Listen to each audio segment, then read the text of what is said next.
I'm here with Myrna Sarowitz, who's a member of the Angioma Alliance Board of Directors.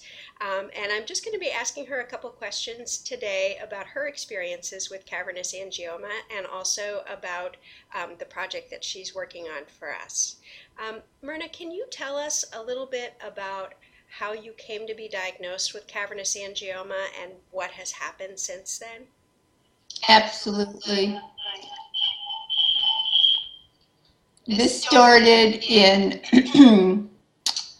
2008, and it started very, very harmlessly. I thought something was itching under my arm, and I went to my doctor and said, "Can you give me some salve because I have a rash?" She said, looked under my arm, she said, "You don't have a rash." And that started the journey. The itching became a burning sensation.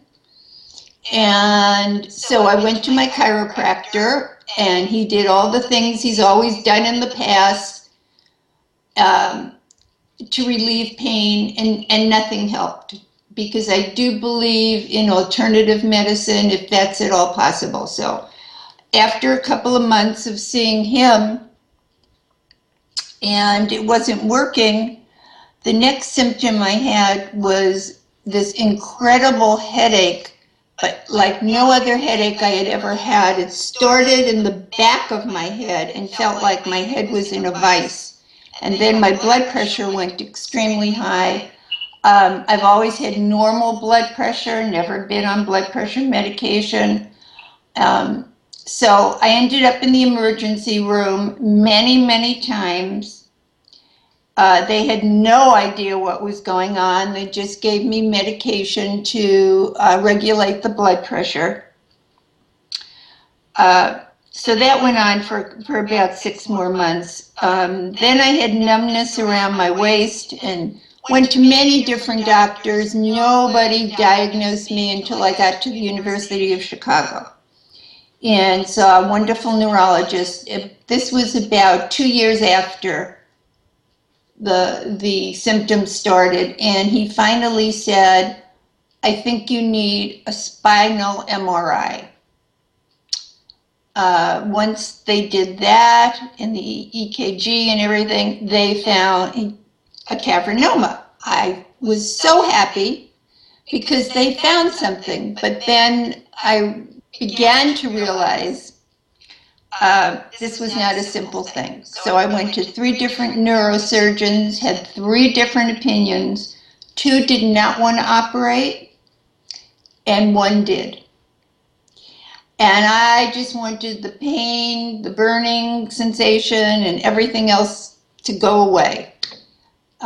So this surgeon did say he's operated on cavernomas before, told me there'd be numbness afterwards, and that it would be temporary.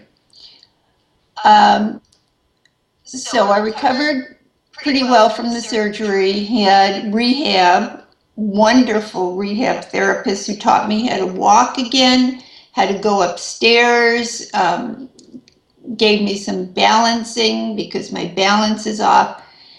So that was in 2010, and now it's 2016, and I still have the numbness, the tingling, and the hypersensitivity in both my legs, and have since learned that I have scar tissue from the site of the surgery. My cavernoma was in the cervical spinal cord, and that the scar from the surgery is what's preventing the nerves from connecting and doing what they're supposed to do.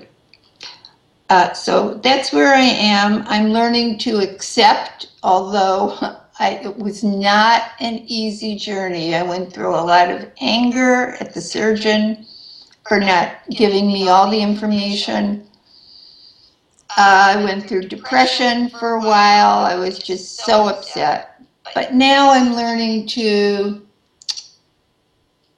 not every day, but on the really good days, just be grateful that I can walk, be grateful I can drive, be grateful I can take care of myself pretty well.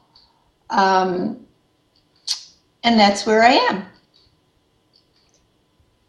So, you were not the typical age of someone who gets diagnosed with this illness. Can you tell us how old you were when you were diagnosed? I was 69. Do you think that made any difference in how seriously your symptoms were taken, the age that you were, or at least looked at? I don't think that, no, I think they just truly didn't know. They thought it was my rotator cuff. I was at MRIs and x-rays, and no, I think they just did not know, truly. Okay. Um, can you share with us a little bit about the peer support program that you are restarting for Angioma Alliance? Sure. Um, this is very fulfilling for me because having the disease, I think if I can do something for somebody else, that makes me feel better. So we've started a peer volunteer support group, and these are peer volunteers who have volunteered to talk to somebody one-on-one if that's what the person requires, and just help them, particularly people who are newly diagnosed. But it can be anybody who wants more support than they're getting. So the peer support volunteer will call them, speak to them on the phone, through Skype. Hopefully their Skype is working better than my Skype is. And just let them know there's life beyond the diagnosis, the surgery, because this can be very, very frightening. It's such a rare disease, but everybody has different symptoms. There are a few similarities, but the symptoms can really throw you. They threw me because you never expect those things to happen.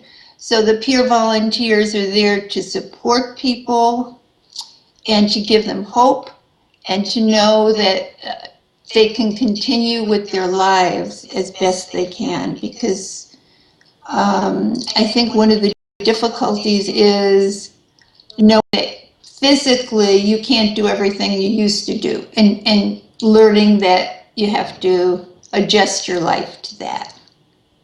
Yeah, and I just want to share that if folks would like to be matched with a peer support volunteer, they can do that on our website.